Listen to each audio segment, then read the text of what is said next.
Kit सपक्ष में बाहरिला Vani Vihar 1986 batch पुरातन छात्र संघ किट किस प्रतिष्ठाता प्रति हेउथिबा अन्यायर प्रतिवाद करी सामना को आसी आलुमिनी संघ।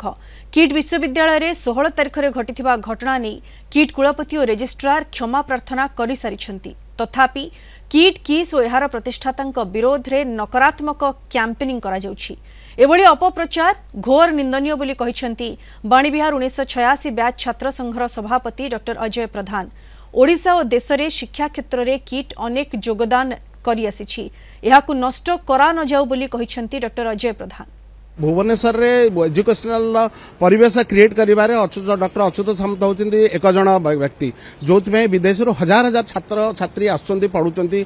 आउ इंडिया रो मैप रे आज देखिबे जदी उत्कल भुवनेश्वर होची एजुकेशनल मैप रे गोटे प्रथम स्थान नैची।